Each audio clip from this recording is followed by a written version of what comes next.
Oris is launching the new ProPilot Date, and apparently they decided to test it on an actual pilot first. I've been living with it for a few days and found a hidden trick in this clasp that nobody mentioned. I'll brief you on which parts of the redesign matter and which don't. This is Pilot Watch Gouge. The Oris ProPilot has been flying in the background for 2 decades with only minor tweaks along the way. Oris treats this line like an aircraft platform. Incremental upgrades, rarely a full redesign. This new 2025 version isn't a refresh, it's a rebuild. New case geometry, a textured dial with applied indices, a redesigned bracelet, and an updated lift clasp. All upgrades for a pilot's watch. Leaning into a new upscale aesthetic, and for reasons only people who make pilot watches may understand. Oris sent me this watch before it was announced at Dubai Watch Week. So after wearing it for a few days, I'm now posting in real time. Call it actionable intelligence. Real quick, if you're a pilot who doesn't know Oris, here's what matters. In 1938, they created the big crown specifically for use in the cockpit. That oversized crown wasn't a design trend. It was engineered so pilots could operate with thick flight gloves. They've been in the aviation watch game for over 80 years. They're independent, Swiss, and they focus on mechanical complications at accessible price points. That heritage matters because this new ProPilot Date needs to prove it's worthy of that legacy. And this 2025 update kicks off a new era for the ProPilot line. This is the next evolution, more refined, more comfortable, but still aiming to be a go-to tool. It carries the lineage forward, but still has something to prove. Quick note on Oris reference numbers. They look like some weird sort of Cold War era encrypted coordinates, but they actually spell out the entire watch. Caliber 733, new 7805 case design, black dial, steel bracelet, lift clasp. It's overly complicated, unnecessarily long, and absolutely on brand for Oris. But once you decode it, the whole watch is basically spelled out for you. On paper, the new ProPilot Date comes in at 41 millimeters wide, 11.7 millimeters thick, and 49 millimeters lug-to-lug. In reality, it's what watch nerds would call Goldilocks territory. On my 8-inch chunk of a wrist, it wears with Rolex GMT vibes.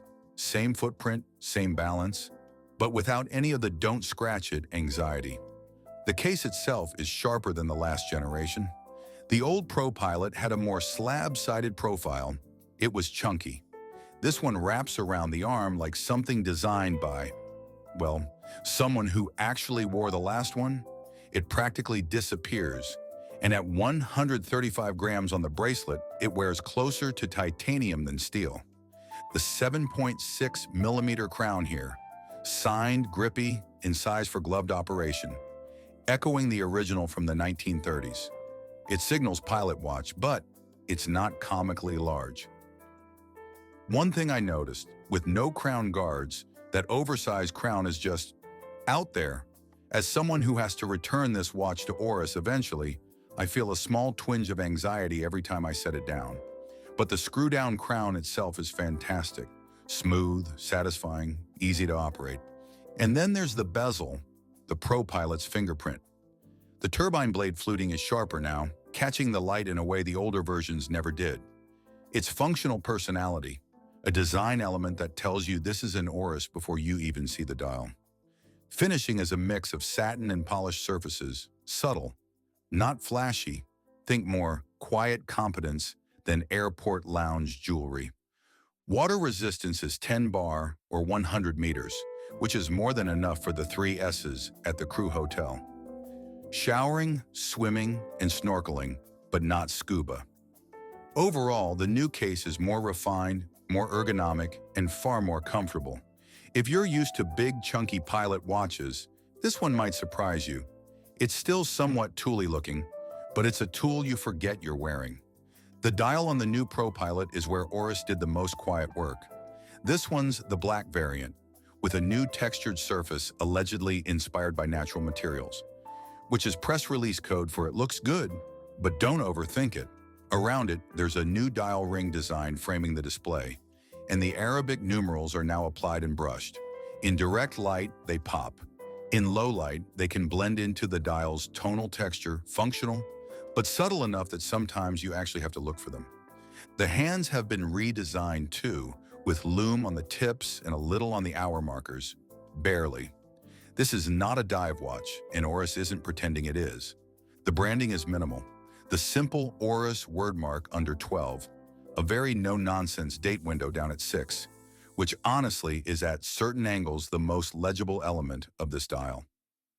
A small hit of red reading ProPilot above it.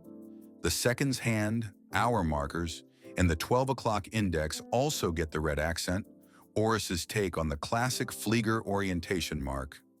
This is handy, and if you look closely, you'll see what might be the smallest Swiss-made ever printed, also in red, tucked around the 6 o'clock index. Overall, the dial feels like it's been distilled down to the essentials: sharp, functional, and stripped of anything that doesn't belong on a pilot's watch. Nothing shouts, but the numbers sometimes glitter.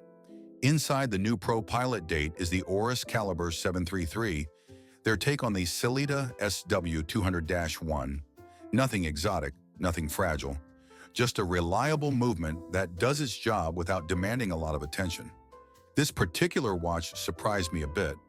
Even 12 hours after winding, it's running at an impressive +2 seconds per day, which is better than most watches costing a lot more. Hand winding is smooth and satisfying. Hacking is crisp, and the instantaneous date does exactly what it says on the tin. Power reserve is 41 hours, which is more than enough for day-to-day flying, though maybe not for a long weekend of forgetting where you left your watch. Previously, the 733 listed a power reserve of 38 hours. That shift tells me Oris/Sellita is still working to make small but meaningful improvements. And if anything ever goes wrong, this is the movement you want. It's serviceable anywhere on the planet, maybe even at an outstation layover if you know the right A and P. The bracelet on the new ProPilot Date is one of those things Oris doesn't talk about enough. It starts at 20 millimeters and gracefully tapers down to 16 millimeters. The links articulate cleanly. It has that solid, confidence-inspiring feel, and the finishing matches the sharper lines of the 2025 case. Nothing too flashy, just competent engineering. The clasp is where things get interesting. Oris refined their folding lift clasp, the one styled after an airliner's seatbelt buckle. And I'm going to be honest, this might be my favorite feature on this watch actually, maybe on any pilot watch.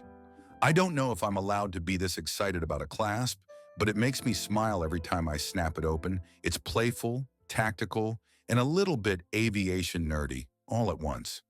It makes you feel like you're in on the joke. But here's the part Oris barely mentions in the press release. Buried in the clasp hardware is an actual micro-adjust.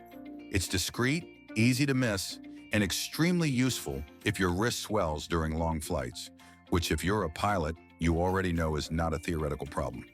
So while the dial and the case are getting all the attention, it's the comfortable bracelet and milled clasp that quietly elevate the whole watch. Practical, comfortable, and with just enough personality to remind you why this line is called the ProPilot. The new ProPilot Date launches in 3 dial colors: black, chalk, and moss, each with the same 41mm case and the new dial architecture. You can get it on the updated steel bracelet or on a suede leather strap that uses Oris's seamless adjustment system. Pricing in the US comes in at $2,350 on leather and $2,550 on the bracelet. Not bargain bin money, but still very much in Oris's attainable tool watch lane. Hanging out with the new ProPilot Date confirmed a few things the spec sheet doesn't mention. In direct sunlight, legibility is solid. The sapphire crystal is domed on both sides with AR on the inside only, so depending on the angle, you'll get some glare. Not unusual, not deal-breaking. When the light hits the applied numerals just right, they shimmer and glow. At other angles, they basically disappear into the dial's tonal texture. In shadow or low light, legibility does suffer. The dial and hands don't have much contrast, and the restrained aesthetic pushes this watch closer to the refined sports watch category than the uncompromising tool watch bucket. It looks great, but sometimes beauty comes at the expense of function. Date and time setting are quick and intuitive. if you're not constantly jumping time zones. Comfort-wise, the watch is excellent. The slim profile helps it vanish on the wrist, and I'll admit it, I've become slightly obsessed with the clasp. If someone even hinted at interest in this watch, I'd immediately show them the lift clasp like it was a magic trick. And then later, inevitably, I'd forget the watch was still on my wrist. It was that comfortable. In the cockpit or out on the town, the new ProPilot Date walks a fine line. Good looking, maybe too good looking, but with just enough pilot watch DNA peeking through to avoid feeling like another generic sports watch. It's refined, capable, and surprisingly stealthy for something with a tool watch heritage. So that's the debrief on the 2025 Oris ProPilot Date. More refined than the last generation, still toolish at its core, and finally comfortable enough to forget it's there. If you want more pilot watch intel like this, you know what to do. Subscribe, or ignore the algorithm entirely. Your call. And if you're curious about other pilot watches in wildly different price ranges, I've got reviews of the Citizen Skyhawk and the Rolex GMT Master 2 linked below. Both are genuinely functional in the cockpit. More reviews are already on the radar, including a few watches I probably shouldn't have been trusted with. Until then, keep your speed up and your crown screwed down.